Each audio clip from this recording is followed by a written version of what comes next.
Hello, my friends. My name is Natasha Bridgmohan, your local mortgage broker expert with Mortgage Intelligence and president of the Bridge Group of Companies.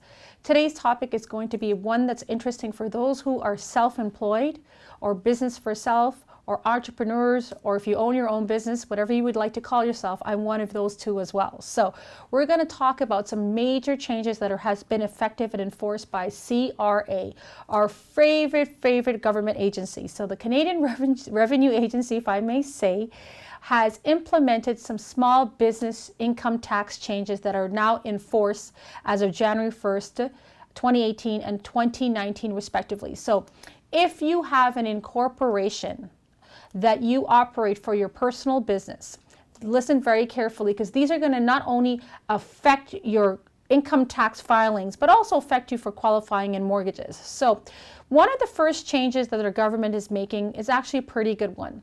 Effective January 1st, 2018, they're going to be reducing the corporate income tax rate to 10%.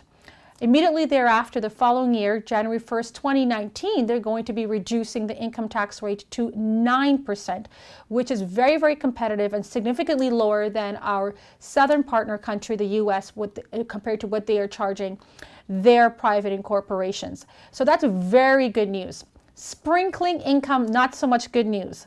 So if you are paying your spouse or your children or any immediate family members on payroll in your incorporation, this is very important. The government will be asking for proof and evidence based on your audit, or based on your filing submission, or based on whatever reason they believe that you need to provide them evidence that your spouse or your children actually is physically working in your office, on your site, or from home doing work that is respective in your business, that helps your business successful. So sprinkling income for immediate family, if I may say, they're going to be very stringent on it. So you can't just pay your children or pay your spouse income or salary, if I may say, to reduce your corporate tax, which is very unfortunate, I believe, that because it affects the mom and pop shops.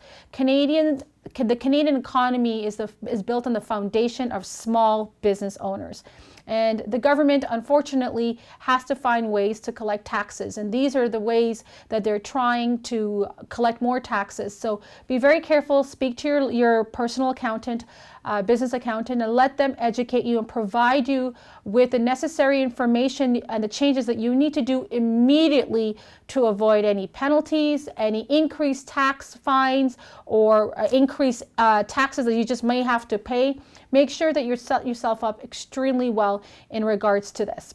Now, another thing that they have made some changes is, could be effective, positive or bad, depending on what your accountant says. They were looking to implement double taxation if you're taking out money to reinvest it and paying taxes on that too as well. Now they've put a pause on that. There is nothing solid yet, but however, if you're reinvesting money in your incorporation in an investment fund that has nothing to do with your service that you're offering in your business, for example, if you're a mechanic and you've had a great year and you want to keep that money in your incorporation and then you want to invest it, let's say in mutual funds, and you make a lot of money, they don't want you to pay the same corporate tax rate of 9 or 10% respectively. They want you to pay much higher amount. So right now, again, that's put a pause, and they're allowing reinvesting into the incorporation into products or services that are not related to what your primary service of business may be. So again, you really need to sit down with your accountant and set yourself up. You don't want to unnecessarily call your audit. You don't want to open up a can of worms if you don't have to. So that's very important. Now, if you're a business owner and you're looking for a mortgage, now is the time. Rules are changing, my friend. Clock is ticking. January 1st, 2018, new stress test. So I am reaching out to you to make sure that you understand. Give us a call if you need to refinance, or your mortgage is coming up for renewal, you need to do some debt consolidation, or your children are first-time home buyers. Get them into our office. Pick up the phone and call us at 1-866-553-7467, 1-866-553-7467, or visit us on the website. We're definitely the home of all of your financial need. We're here for fast approval, hassle-free. Please don't hesitate to contact us. Have an awesome day, and thank you for listening.